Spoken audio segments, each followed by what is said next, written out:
जब आऊंगी तो बताऊंगी। लेकिन धन्य है आजकल का जमाना, विवाह हुआ बाद में पहले ही फोन से सारी बातें होती, इधर से उधर, उधर से उधर। हाँ, बेटी विदा होकर के पहुंच नहीं पाती घर उस देहरी में, और माँ का फोन रास्ते में ही आ जाता, पहुंच गई। बेटी कहती है नहीं अभी नहीं पहुंची, पल पल की खबर लेती है माँ। और ये सच मानना कि जिस भी बेटी की अपनी माँ से फोन पर ऑनलाइन कोचिंग चलती हो, उसका घर कभी भी बन नहीं सकता है। 24 घंटे माता पिता से घर में बात करना ये अच्छी बात नहीं है। अरे भाई यही करना था तो वही रहते, अपना घर छोड़ करके आई, अब तो तुम्हारा ये घर हो गया है। क्यों कन्या दान कर दिया? जिस वक्त पिता दान करता है बेटी का, उस समय वो बेटी को अपने आप हृदय कांपता है, हृदय फटता है कि आज मैं इस घर से जुदा हो गई हूँ, अलग हो गई हूँ। तो उस घर में जाकर के उस घर को संजोएं, उस घर को जोड़ें, उस घर की रूपरेखा बनाएं, उस घर की सुंदरता को बढ़ाएं। ऐसा माताओं से हमारा कहना है।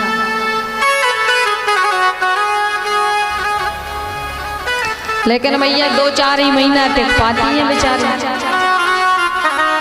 विदा हुई, आई घर में 2-3 महीने तो अच्छी उनकी सेवा होगी, नई नई बहू आई और वो बहू भी समझ जाती है। क्यों बहू काम काज नहीं करती? क्यों नहीं करती? क्योंकि उसके पिता से बेटी कहती है तुमने हमारे पिता से 10 लाख लिए, 15 लाख लिए, 20 लाख लिए, तो मेरे पिता ने पैसा दिया है जिस काम के लिए नौकर चलाओ और काम करवाओ, हम काम नहीं करेंगे।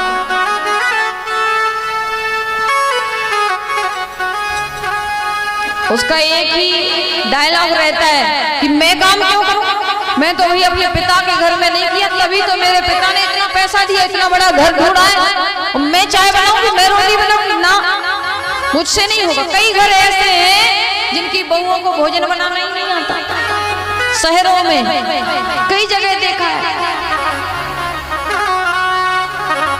अरे भैया बच्चे की पहली गुरु होती है माँ, तो माँ को अपने बच्चों को सारे संस्कार सिखाना चाहिए।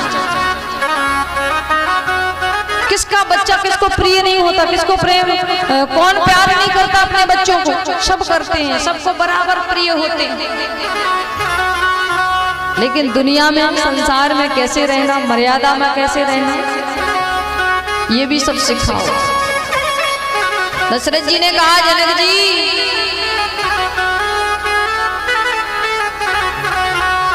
आपने जो हमारे ऊपर इतना बड़ा उपकार किया है, आपने जो अपने हृदय का टुकड़ा दिया है, मेरा वचन है कि जानकी को कभी भी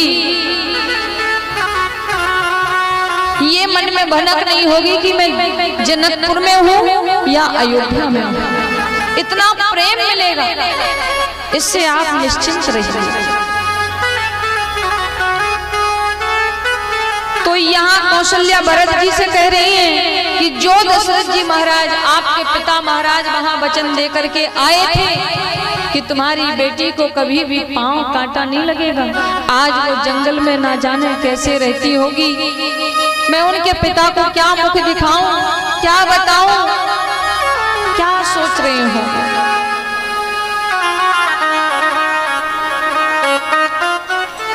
भरत जी बहुत विलाप कर रहे हैं, रो रहे हैं कि मैंने ऐसा कर दिया, अरे मैं तो बहुत बड़ा पापी हूँ। आबाल बच्चे बूढ़े सब पिता का संस्कार कराने गए और पिता का संस्कार कराने के बाद श्री राम जी के दर्शन करने के लिए गए। राम का दर्शन करने के लिए गए। भरत जी ने श्री राम जी के चरणों में प्रणाम किया। भरत जी ने कहा भैया अब तो कम से कम चलो, अयोध्या अयोध्या वीरान हो गई, अयोध्या सुनी हो गई। अरे वहां के पशु पक्षी भी ऋषि मुनियों की तरह गंभीर बैठे रहते। चलो कृपा करके हमारा निवेदन है कि चलो पिता महाराज तो अब है नहीं, स्वर्ग को सिधार गए। अब वहां कोई राजा नहीं है, वहां की प्रजा तड़प रही है। सो चलो हे राम, हे भ्राता चलो। राम ने कह दिया नहीं भरत, मैं कहता हूं कि 14 वर्ष पूर्ण होते ही मैं आ जाऊंगा।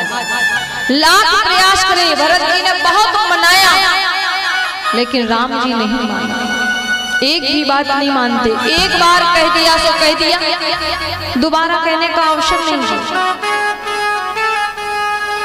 भरत जी ने कहा कि हे प्रभु ठीक है, मैं भी आपके साथ ही रहूंगा, फिर तो मैं भी यही रहूंगा। राम जी ने कहा नहीं, तुम्हारा कर्तव्य है, देखो पिता महाराज है नहीं, सो जाओ, जाकर के अयोध्या में जाकर के सबका ख्याल रखना, सबका हित करना, जाइए। श्री राम जी की चरण पादुकाओं को भरत जी ने उठाया और सर पे रखा और जाकर के महाराज चित्रकूट में नंदीग्राम में गुफा के नीचे वास करते हैं और राम जी के चरण पादुकाओं को ही वंदन करते हैं, पूजते हैं, भजन करते हैं, तपस्या करते हैं।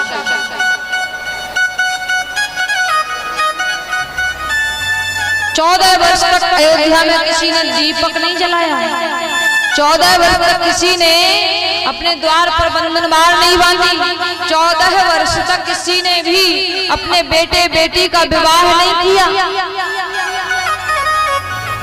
क्यों? अरे जब विवाह होगा तो उसमें तो मंगल गान होते हैं, मंगल गीत होते हैं। जब मेरा राम ही नहीं तो कैसा मंगल, कैसा मंगल? राम ही तो मंगल सूचक है, जब राम ही नहीं है तो फिर कैसा मंगल?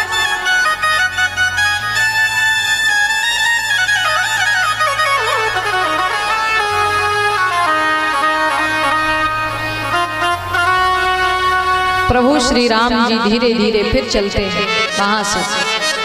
अच्छा, भरत जी ने राम जी से एक और बात कि मेरी प्रतिज्ञा है कि हे राम, 14 वर्ष से एक दिन ज्यादा हो गया तो मैं अपने प्राणों को त्याग दूंगा।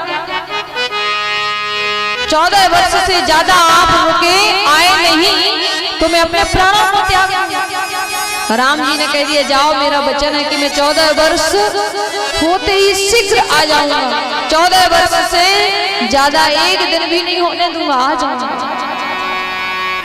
मन को तसल्ली ली, गए राम राम श्री राम जी का स्मरण करते। मेरे प्रभु राघवेंद्र प्रभु अत्रि मुनि के आश्रम पर आए तो वहां पर अत्रि मुनि आश्रम पर सती अनुसुईया जी ने श्री जानकी जी को सुंदर फारसी वचन कहे, सुंदर धर्म उपदेश दिए और जानकी जी से कहा कि बेटी, तुमने जो काम किया है वो बहुत ही सुंदर काम किया है।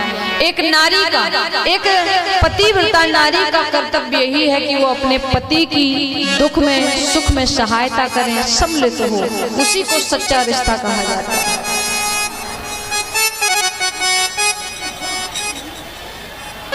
उसके बाद प्रभु सुतीक्षण आश्रम पर आए, पधारे। अगस्त मुनि के आश्रम पर बहुत देर तक उनका सत्संग चला, धर्म परायण बात चली। धीरे धीरे चलते हुए राघवेंद्र प्रभु पंचवटी पर आ गए। अब पंचवटी पर आ तो गए, लेकिन एक बात यहाँ एक और समस्या आ गई। तुलसीदास जी फिर पुनः ये चौपाई गाते हैं, लिखते हैं कि जिसका मन पवित्र नहीं, जिसका हृदय स्वच्छ नहीं, तो भगवान कैसे मिले?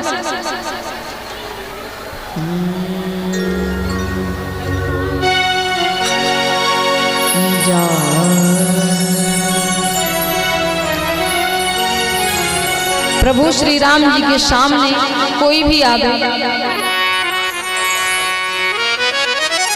मेरे मन मर्जन सो मोहि पावा, मोहे कपटे छल छिद्र नमा।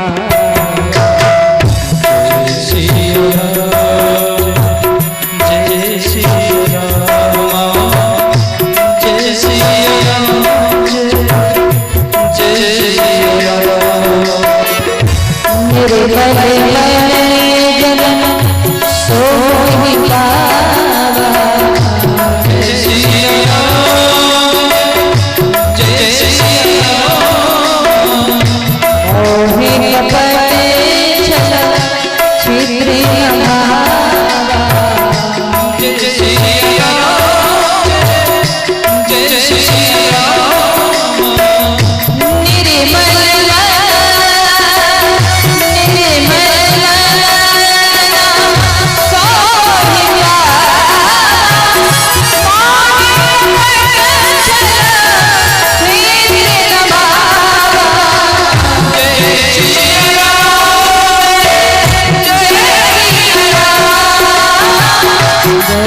निर्मल मन जन सो मोहि पावा, मोहि कपट छल क्षेत्र न भावा।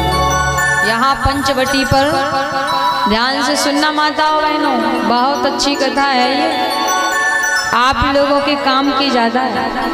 पंचवटी पर आए राघव सरकार, पंचवटी नासिक में है, जहाँ सुंदर 5 वृक्ष खड़े हैं। वहीं पर लक्ष्मण जी ने एक सुंदर परकुटी बनाई और बड़े परिश्रम करके मेहनत करके वो कुटिया बनाई, और उसी कुटिया में श्री राम, लक्ष्मण और जानकी जी वास करते हैं। कुछ समय व्यतीत हो गया, लेकिन भैया वहां पर एक मौसी जी आ गई।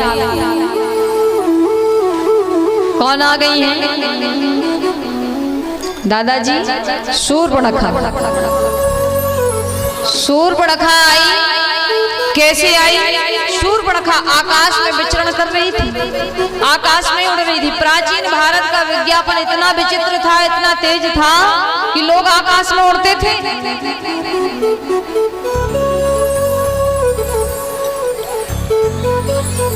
उड़ रही है शूर्पणखा, आकाश से देखा कि सुंदर परकुटी, सुंदर सा आश्रम बना हुआ है, और ये दोनों राजकुमार इस घनघोर जंगल में कैसे आए हैं? कौन है ये? किसके पुत्र हैं ये? यहाँ क्या कर रहे हैं? शूर्पणखा का मन मोहित हो गया है महाराज। शूर्पणखा सुंदर वेश धारण कर लेती है।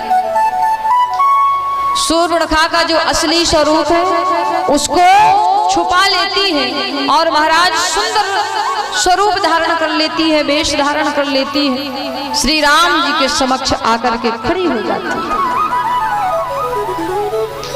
अच्छा, मैं शूर्पणखा का परिचय कराऊं। ये शूर्पणखा कौन है? शूर्पणखा रावण की बहन है। रावण की 2 माताएं थी। बड़ी माता जी के पुत्र हैं कुबेर, जो कैलाश पर्वत पर, जिनका सुंदर बगीचा, हरा भरा बगीचा कुबेर। और महाराज रावण की दूसरी माता जी के पुत्र 3 हैं, एक पुत्री है। रावण, सबसे बड़े रावण, कुंभकर्ण, शूर्पणखा, और सबसे छोटे विभीषण। शूर्पणखा का विवाह रावण ने विद्युज्जृह नाम के राक्षस से विवाह किया। विद्युज्जृह के नाम के राक्षस के साथ शूर्पणखा का ब्याह हुआ, लेकिन कुछ समय उसका विवाह